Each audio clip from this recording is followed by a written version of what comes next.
우리 양구는 구조상 외부의 상황만 주시하게 되어 있습니다. 그러다 보니 내면의 상황을 주시할 그런 기회도 여유도 없습니다.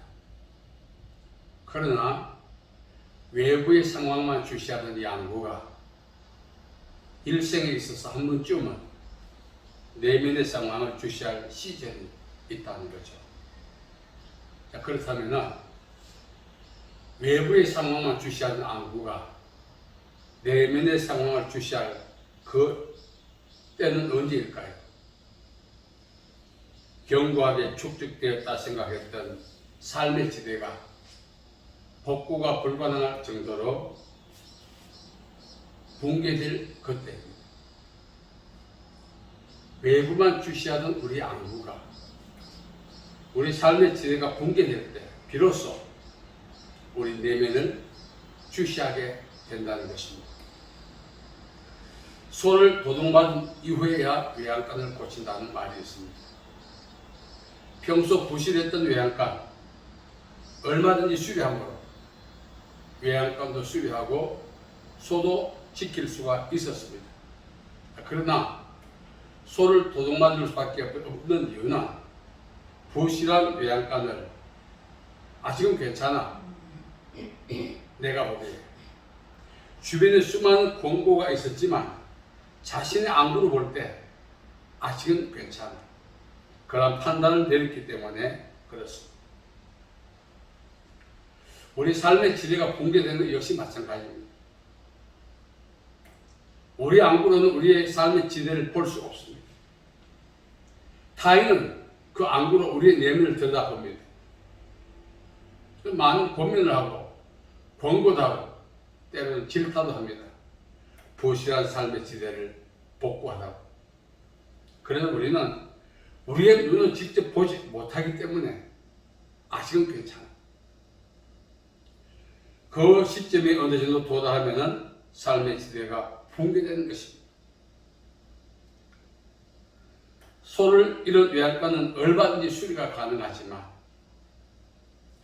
붕괴된 삶의 지대는 복구가 불가능하다는 사실입니다. 말씀드린 것처럼 주변의 권고를 간섭으로 여기지 말고 기쁘게 수용해서 외양간을 수리했더라면 외양간도 수리하고 소도 지키는 일거양득의 복을 누릴 수가 있었을 것입니다.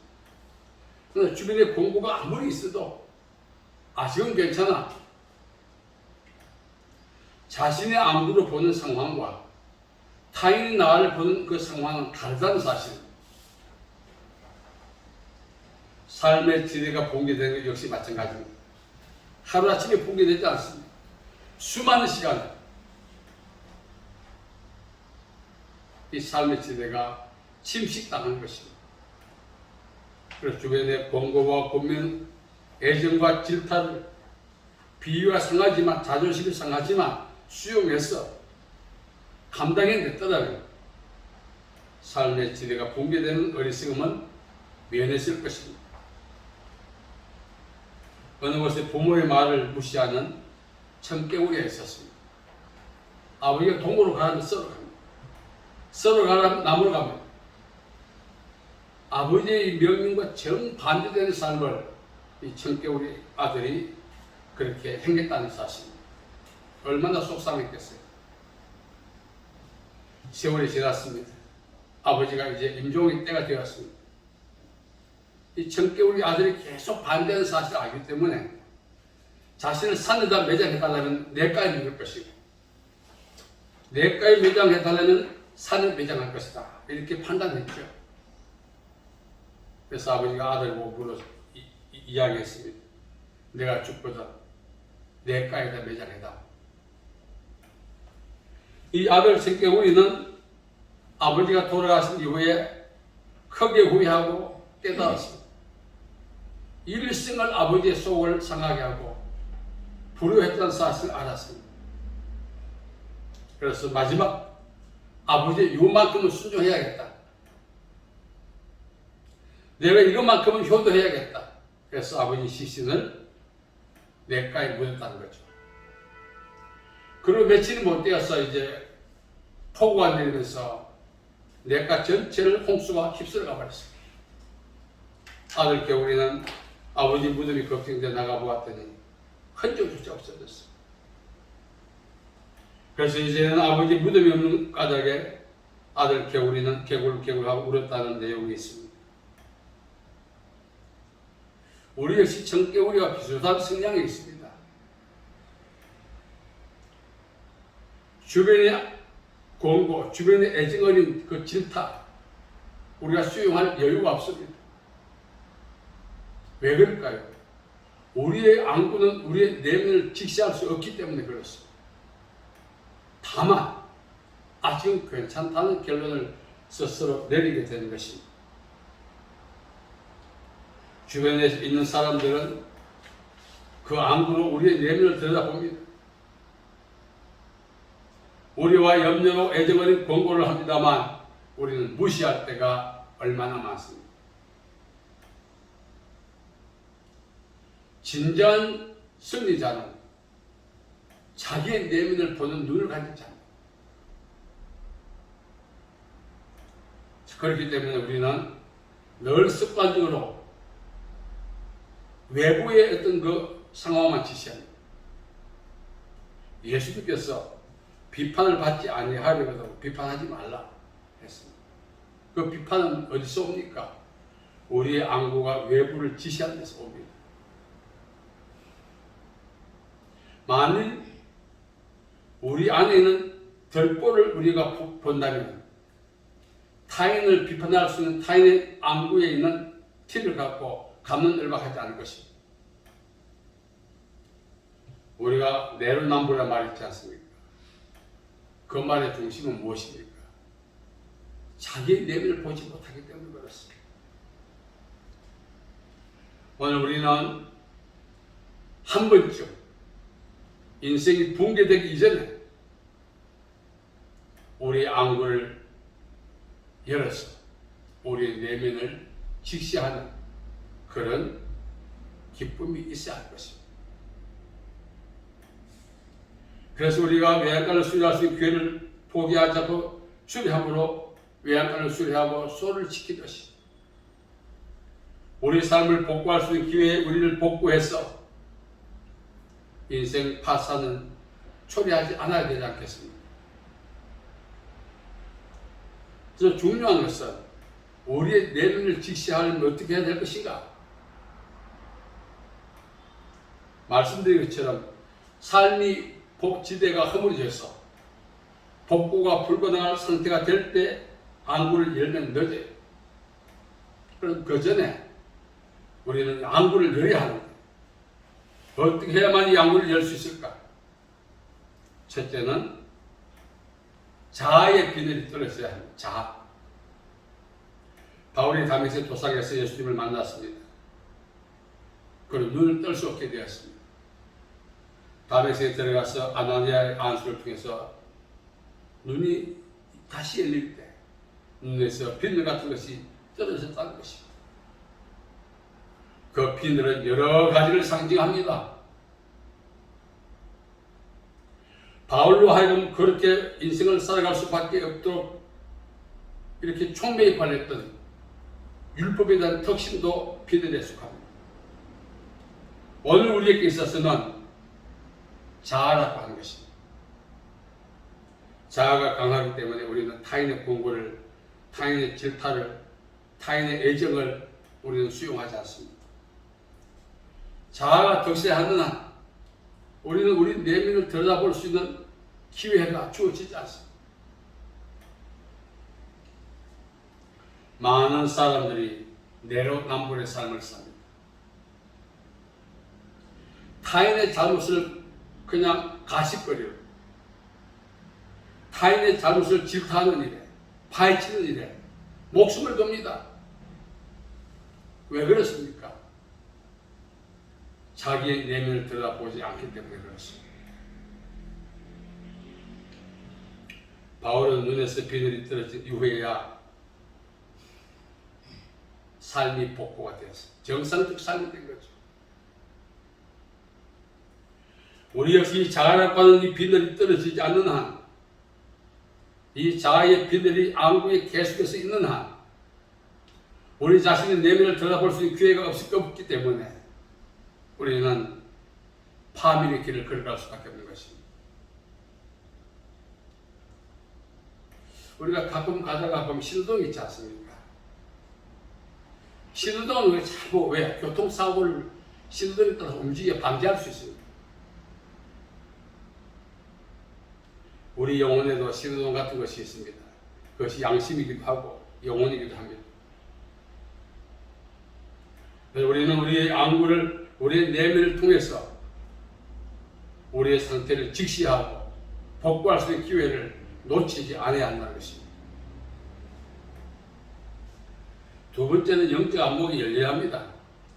사도들이 이제 복음을 전할 때 사마리아에서 그때 시몬이라고 하는 사람이 있었습니다.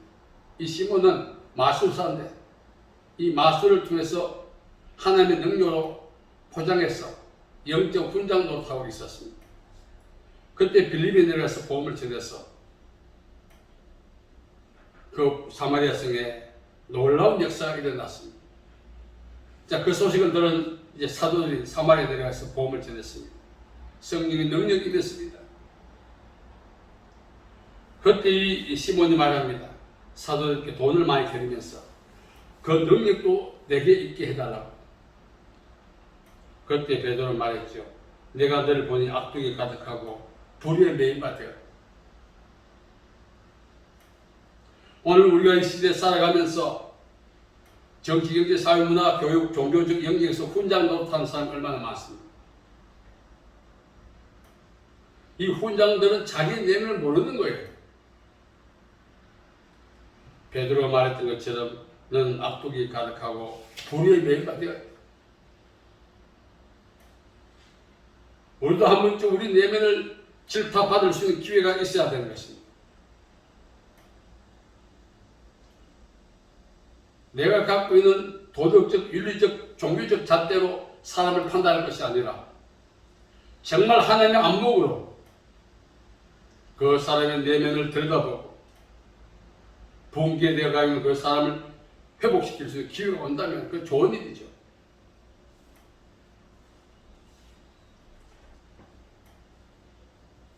우리도 살아가면서 타인을 상담하고 위로하고 고민하지만 어쩌면 위로하고 고민한 그 상태에서 우리 내면을 들여다보지 못한다면 우리가 위로하고 고민한 사람들보다 더 삶이 붕괴될 수가 있다는 것입니다. 영적인 안목이 열려야 자기 자신의 상태와 위치를 알게 되는 거죠. 그래야 복구할 수 있는 기회가 주어지는 것입니다. 사역을 하니까 자기 삶의 지대가, 영적 지대가 안전하다고 믿는 거예요. 그 자체로. 영적 지대는, 삶의 지대는 우리의 사역과 신분과 사회적 위치와 무관하게 붕괴가 시작된 지 오래일 수 있습니다. 그러다 어느 순간 하루아침에 붕괴당하는 것입니다. 그래서 우리는 영적 안목을 열어서 우리의 영적 지대를, 우리의 영적 상황을, 우리의 영적 위치를 늘 점검하는 것이 필요한 것입니다. 세 번째는 영적 안목이 투명해야 합니다. 우리가 늙으면 노안이라 하지 않습니까? 사물을 분별하는 그 식별 능력이 약해집니다. 때로는 실명할 수도 있습니다. 영적 안목 역시 마찬가지입니다. 모세는 인종 전에 그 기력이 쇠하여지지 않았다. 눈이 흐려지지 않았다. 영적 안목이 투명했던 거죠. 우리는 영적 안목이 투명해야 하는 것입니다.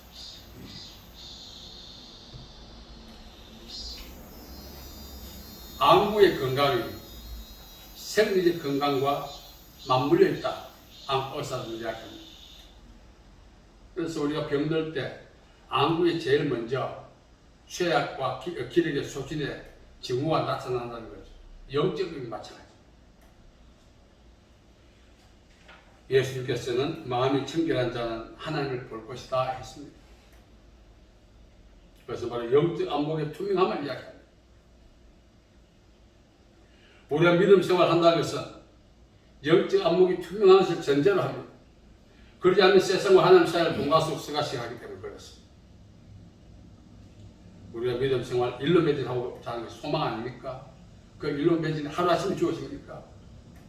그 일로 매진은 영적 안목이 투명하고 하늘의 소망을 두고 천국의 비밀을 깨닫는 자만 가능한 것입니다. 이것은 영적 안목이 열려야 하는 것입니다.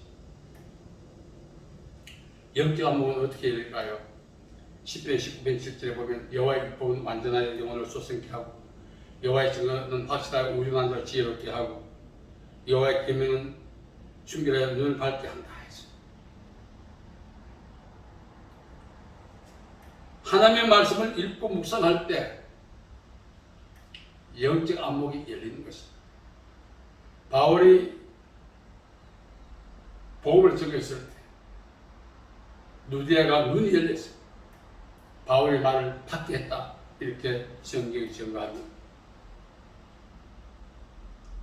우리가 영적 안목이 열려야 하는 것입니다. 그래서 우리 생리적인 기존의 고정관념, 자아의 비늘이 떨궈져야 돼요.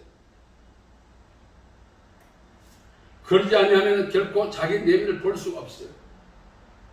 물론 지식의 눈으로, 각종 정보의 눈으로, 교육의 눈으로, 종교의 눈으로 자기 내면을 볼 수 있지만 한계가 있습니다. 영적인 안목으로 자기를 볼 수 있어야 하는 것입니다. 내 위치가 어디 있나? 내 상태가 어떠한가? 가장 중요한 것은 타인의 고민입니다. 친구의 통책은 충성에서 말미암았다 했습니다. 그리고 우리는 내로남불 인생을 살지 않고 영적 지혜가 튼튼하고 견고해서 하나님 주신 은혜와 사랑 안에서 우리가 살아가기를 원한다면 우리의 자아의 비늘이 떨어져야 합니다. 오늘 예수님께서는 유대인에게 너희 눈은 봄으로 너희 귀는 들음으로 보겠다 했습니다. 예수님을 보고도 하나님 아들로 인정하지 않습니다. 왜? 눈이 막혀 있으니까. 그 눈이 벗겨지지 않는 한 예수님의 실체를 알지 못하고 믿지 못하고 결국 구원을 받지 못하는 것입니다. 우리가 예수 믿게 된 것 얼마나 큰 축복인지 모릅니다. 그냥 뭐 부모가 예수 믿니 나도 믿고 그냥 우리가 쉽게 생각하는데 하나님이 우리의 눈에서 빛을 떨고 주시고 예수의 실체를 알게 하시고 보게 하시기 때문에 가능한 것입니다. 그러므로 우리는 이 신앙의 안목, 이 영적 안목을 이제는 죽는 날까지 투명하게 유지해야 될 그러한 의무가 있다는 거죠. 그 의무를 위해서 늘 말씀을 묵상하고 늘 천국의 소망을 두고 자기 내면을 늘 들여다보면서 자기의 영적 상태를 새롭게 만들어가는 그런 삶을 우리가 살아가야 한다는 것입니다. 오늘 말씀을 다시 기억하면서 주여 나의 눈에 피늘이 떨어지기 원합니다. 내 눈을 열어주시옵소서. 내 눈이 투명하도록 은혜를 주옵소서. 일생을 투명한 눈으로 살았어. 천국을 향하여 힘있게 달려가는 저와 여러분 되기를 간절히 바랍니다. 살아계신 아버지 하나님 은혜와 자비와 사랑을 감사합니다. 우리 자아의 눈을 주님 앞에 회개합니다. 이 자아의 빛을 떨구어 주시어서 말씀 안에서 은혜 안에서 우리 구주 예수님을 향하여 힘있게 달려갈 수 있는 저희들 되게 도와주시옵소서. 예수님의 이름으로 기도하옵나이다. 아멘.